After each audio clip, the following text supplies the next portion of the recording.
siento aún más honrada viendo a todas me honra también presentar ante esta audiencia compuesta en gran parte de grandes escritoras y escritores que han sido alumnos y alumnas de Miguel, que ha sido un gran formador. Sobran las palabras para agradecer esto. Yo, pese a todas mis obligaciones en el mundo académico, he tratado siempre de asistir a los talleres de Miguel. Cuando no lo hago, realmente es una gran ausencia en mi vida, y con él he podido realmente adentrarme a todo este universo de la literatura, y le estoy muy, pero muy agradecida también por la guía que hizo en mi libro No entiendo a las mujeres, que espero que fue de principio a fin. Muchas gracias, Miguel. No sé por dónde empezar mi comentario sobre esta fascinante novela que tiene varias aristas. La novela se divide en dos partes, pero yo creo que la sustantiva y que constituye es la primera parte, que es un paseo delicioso por la ciudad luz durante el siglo XIX. La segunda es una reflexión más breve sobre la importancia que Marx tuvo la obra El Capital, que se deja ver en una plática de Marx con Elizabeth, que es la sobrina del canciller Bismarck. Me referiré sobre todo a la primera parte, que es un deleite, y me parece la parte sustancial del libro. La primera parte es casi todo el libro. Con una muy buena y gozable prosa, ¿qué podríamos esperar del maestro? Más allá de la vida de Marx, durante un periodo de menos de 2 años, del otoño de 1843 a principios de 1845, a mí el libro me parece un homenaje a la ciudad de París. Me sentí como una continuación de las ceremonias de apertura de las recientes Olimpiadas, echándome un clavado hacia atrás de más de un siglo para sumergirme en la vida cultural y política de París de los años 40 del siglo pasado, participar en la vida del salón de George Sand, leer a Heine, escuchar la música tocada por el propio Chopin y quizá tener la suerte de hospedarme en uno de los hoteles bohemios a los que iba Baudelaire. Pero el canto que el autor de este libro hace a París va más allá de este mundo de las artes. También nos da cuenta de los cambios en la ciudad en las diversas estaciones del año, de las transformaciones tecnológicas, los ferrocarriles y el vuelo en globo, y también de los cambios en la moda, que desde luego París no podría ser sin la moda. Desde luego esta exaltación que el autor hace de París no es ciega. En ella también están presentes los mosquitos que vuelan en la biblioteca a la que va Marx, y los sectores de la población más pobres que están en las calles, a los que, tomando el término de la revolución del siglo XVIII, después de sus obras sobre la lucha de clases en esta ciudad, Marx aludiría como los sans-culottes, los sin calzones.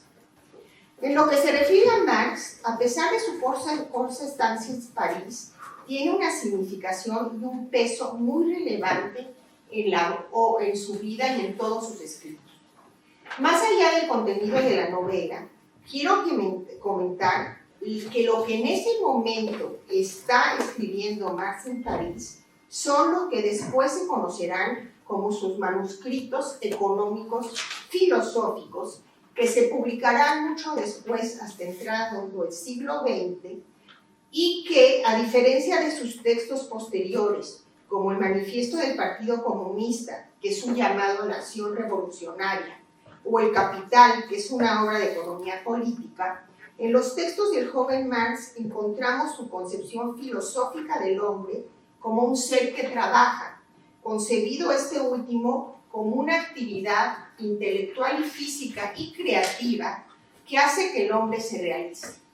La tragedia del mundo moderno es que en vez de poder realizarse, el trabajo enajena. Esta es la gran contradicción de la modernidad, dice Marx, y para eso, además del libro, me apoyo en estos textos que recomiendo que son una coordinación, una edición de Eric Fromm de Marx y su concepto del hombre, donde están los manuscritos económicos filosóficos del 44 y otras cosas, otras cuestiones muy importantes. Es interesante que los que hayan rescatado a este joven Marx sean precisamente los filósofos y psicólogos, porque está realmente toda una concepción muy amplia del hombre y del ser humano, diríamos ahora, y que sintetiza en frases geniales cuando dice: en la medida que el hombre no se reconoce en su trabajo y que lo siente como una obligación, lo humano se vuelve humano y lo animal se vuelve animal. Lo animal se vuelve humano y lo humano se vuelve animal. Es decir, si la característica del ser humano es la realización creativa, físico-intelectual, a través del trabajo, en el momento en que lo siente como una obligación y como algo que no le pertenece, viene la contradicción a la que nos lleva la enajenación. Y esta enajenación se amplía a todos los que viven en sociedad y no solo a la clase trabajadora. Es un tema que después han retomado muchos teóricos como Marcuse en su libro El hombre unidimensional y muchos teóricos más, todo este joven más.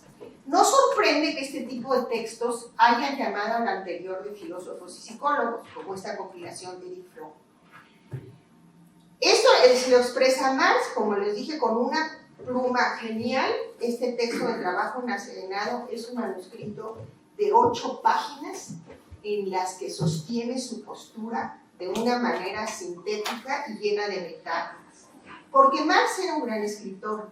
Cosío muestra en su libro La pasión de Marx en la obra de Heine, así se pronuncia, sus fuertes vínculos con el escritor, quien está presente a lo largo de la novela.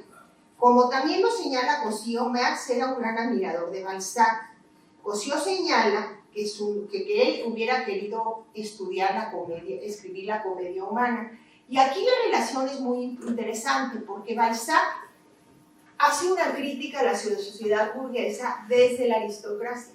Toda la comedia humana es una crítica, bueno, fundamentalmente es una obra de literatura, es una obra, pero además es una mirada crítica de la sociedad burguesa. Por eso llama el contrato matrimonial, porque de alguna forma sostiene que esta que se presenta como una sociedad tan igualitaria, en oposición a la aristocrática, en realidad no lo es.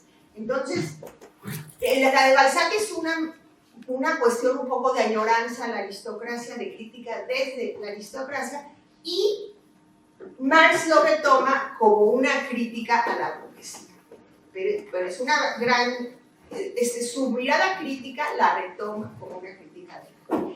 Pero como también lo señala Cosío en varios textos, Marx era un admirador de Shakespeare.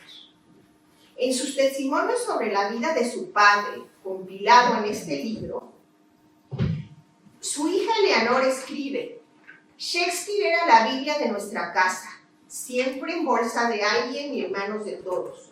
Cuando cumplí 6 años, me sabía de memoria todas las escenas de Shakespeare. Además de los manuscritos, pasando otro tema, París fue muy importante en toda la obra posterior de Marx, los que escribe después de París. Sus obras, yendo un poco más allá del libro, ya no es el joven Marx, el libro Miguel, pero leer el libro nos ayuda a ver la importancia de París en sus, bueno, finalmente es una gran obra literaria. O sea, no quiero hacer una interpretación sociológica de lo que es fundamentalmente una obra literaria, pero pues a veces no podemos porque lo traemos en la mirada. Pero lo que ocurre en París es fundamental para las obras posteriores de Marx, las que escribe entre sus manuscritos económicos filosóficos de 1844 y El Capital, que son las obras que usamos los sociólogos, donde hace un análisis verdaderamente político y social de la sociedad, que son el 18 Brumario de Luis Bonaparte, la guerra de clases en Francia y la lucha civil en Francia. Estas obras, que Marx las escribe sobre los movimientos, sobre los golpes de Estado y los movimientos sociales de 1848 a 1951 y sobre la Comuna de París de 1871.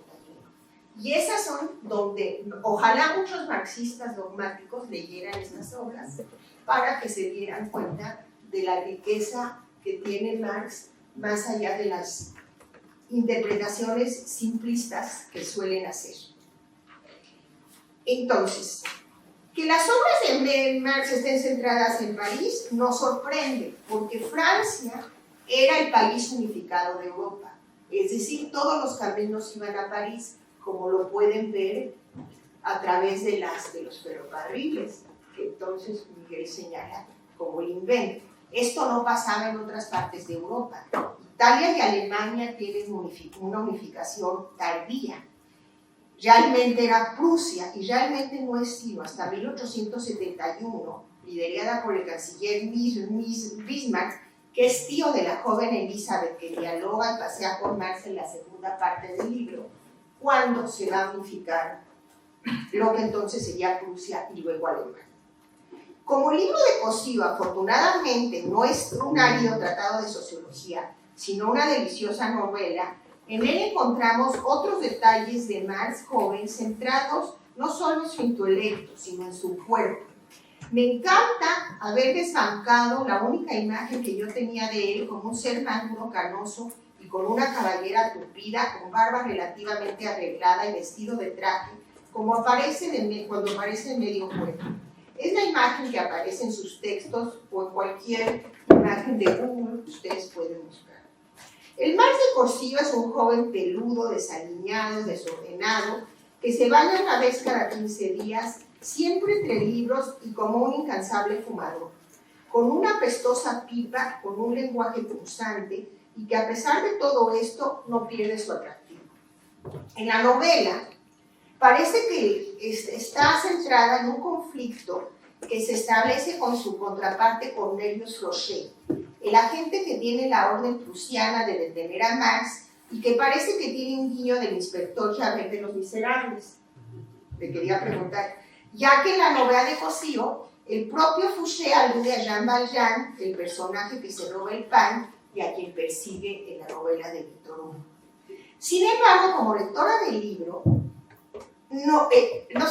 como lectora del libro, me queda igualmente grabada la presencia de otros personajes y a veces me pregunto si realmente Marx es el que más me marcó, porque la figura de Bakunin es el líder ruso que se dio cuenta que la primera revolución socialista sería combatiendo a los zares y no en un país de la Europa, como pensaban Marx y Engels.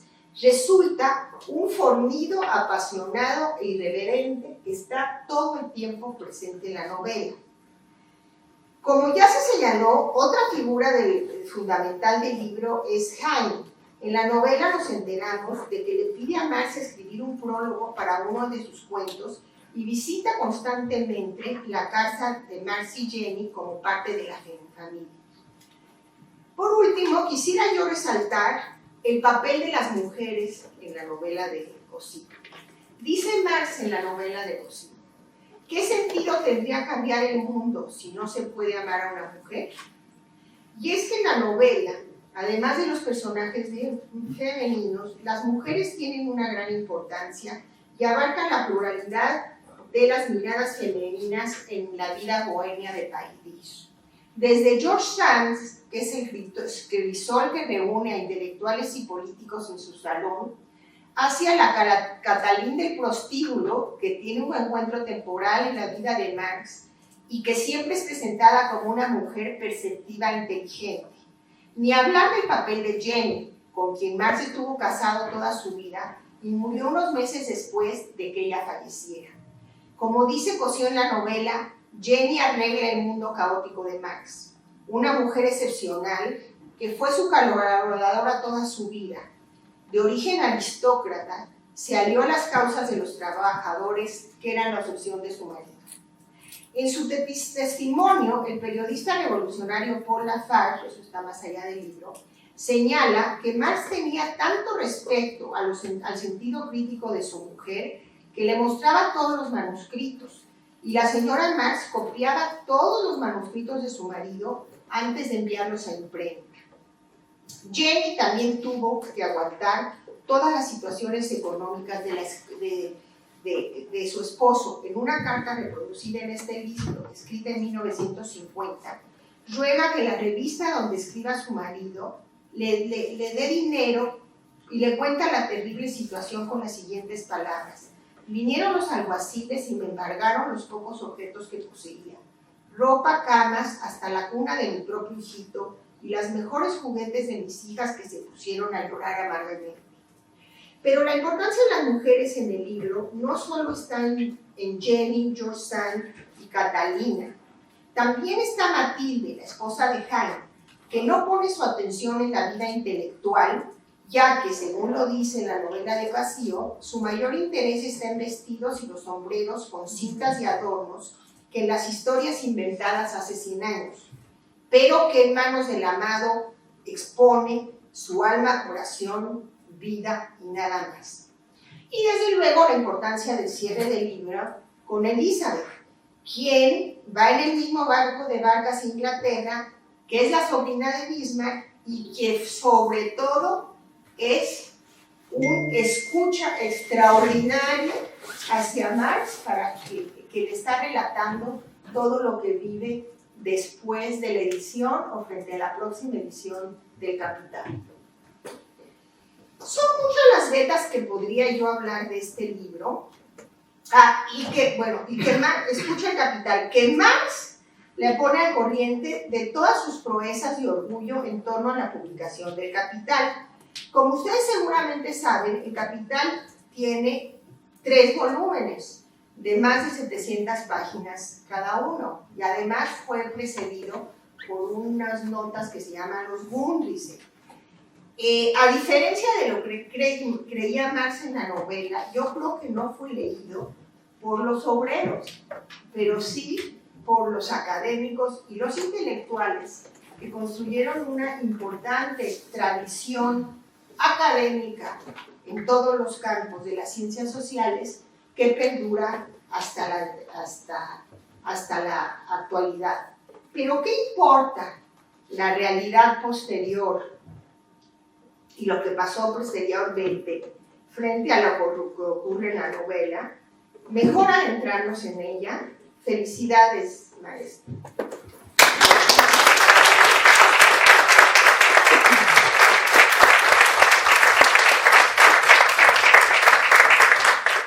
Yo quería nada más enfatizar algo.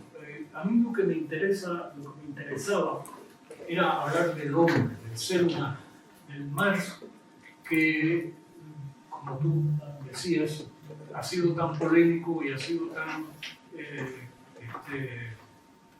llevado a esa condición de diablo, y hasta cierto punto lo es, pero lo que me interesaba era hablar de ese hombre, cómo este joven formado en la filosofía de Hegel, un hegeliano de izquierda, sale de París, sale de Alemania, para irse a París a ser editor de unos anales franco-alemanes, y está recién casado con Jenny, una aristócrata, como se ha dicho, y se encuentra con París.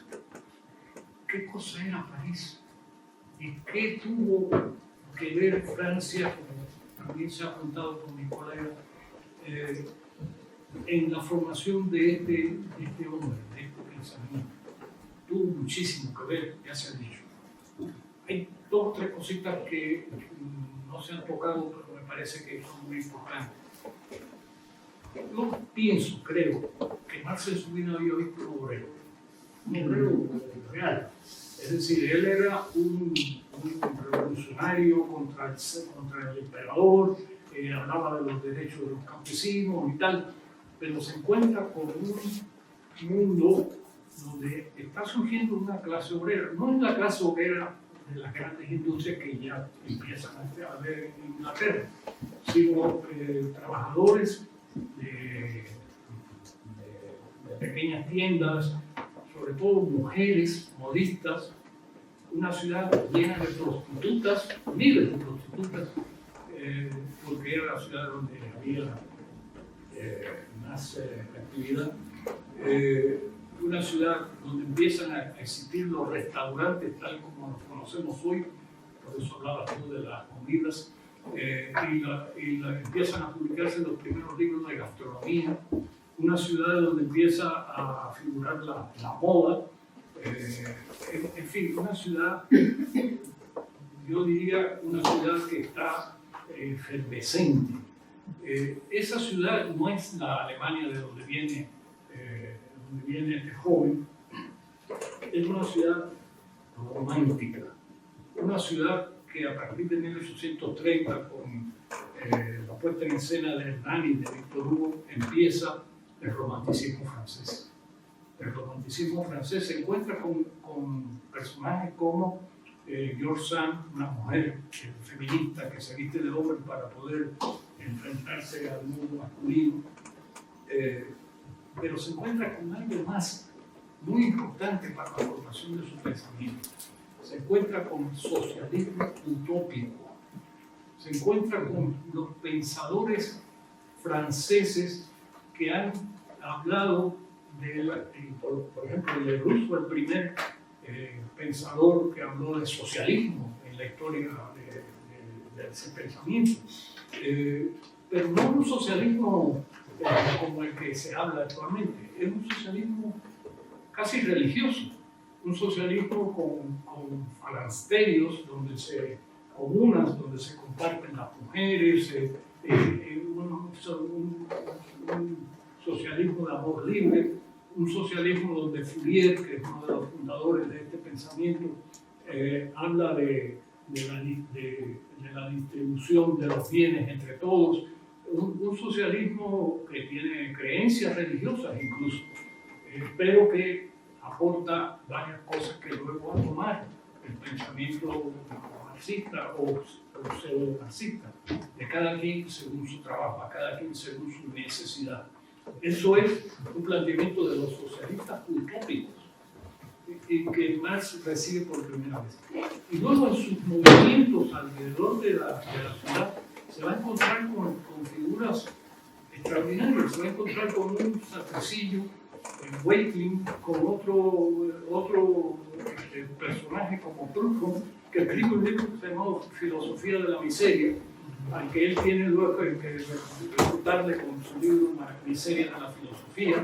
Se encuentra con gente que están pensando cosas diferentes, cosas novedosas, cosas importantes para su pensamiento. Y se encuentra además porque este es un hombre que se mete en las bibliotecas, se mete a leer, se mete a estudiar, y se encuentra con Engels, que es un alemán acaudalado, por cierto, dueño de una fábrica en Manchester, que acaba de publicar un libro sobre la situación de la clase obrera en Inglaterra, y empieza a estudiar a los economistas ingleses.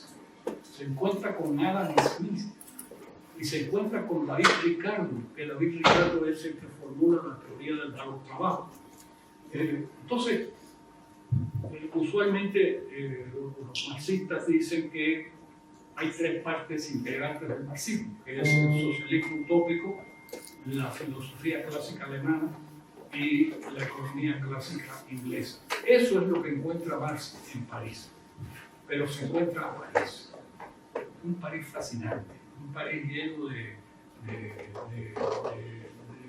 un París donde está la obra, por ejemplo, se acaba de publicar ese mismo año Los Misterios de París, de Eugène Sue, que fue el primer bestseller contemporáneo. Ese mismo año, 1844, publica Dumas Los Tres Mosqueteros. Es una literatura pujante y una demanda de literatura muy importante. Se encuentran pintores como Delacroix, que está anticipando lo que luego va a ser la pintura del fin del siglo francesa. Se encuentra Chopin, se encuentra Lis, se encuentra un mundo increíble con toda esa gente que están viviendo y actuando al mismo tiempo. Y él está recibiendo todo eso al mismo tiempo. Se encuentra, lo señaló Gina, con Bakunin. Bakunin es el anarquista por excelencia, es el quemarlo todo, acabar con todo para empezar de nuevo. Un personaje fascinante. Yo tengo la impresión de que en vida de Marx, Bakunin fue más importante para la sociedad que el propio Marx. Y Bakunin es un tipo interesantísimo. Decía que no sabíamos cuál era el personaje más importante de la novela. Son todos estos. Porque yo lo que quería era presentar el contexto en que se forma este hombre y rescatar, lo señaló Gina, rescatar el pensamiento de los manuscritos económicos y filosóficos de 1844, los cuadernos de París, donde vemos a un humanista que habla de la alienación, que habla de la enajenación, que habla de cómo el hombre se cosifica a través de la mercantilización de su trabajo. En fin, eso es lo que yo quería y es lo que tratamos de hacer. El hombre por encima de la teoría, aunque hay algo de teoría, y luego el momento en que ya maduro, de 49 años, ya regresa a Londres, donde se ha exiliado todo el resto de su vida, ya habiendo publicado el primer tomo del Capital, y se encuentra con una joven Elizabeth. Es algo que me llamó mucho la atención porque después de haber leído tanto a Marx, me encontré un día con las cartas de Marx. Le escribe una carta a Kugelmann, que fue un médico, y en 3 líneas le dice, bueno, cuando llegué a Londres me encontré con Elizabeth, que resultó ser la sobrina de Bismarck, y entonces no me quedó más remedio que llevarla a pasear por Heidi Park. 3 líneas. Y esas 3 líneas fueron el segundo tiempo de la novela. Eso es lo que he hecho y lo que presento, pues, modestamente ante ustedes. Muchas gracias.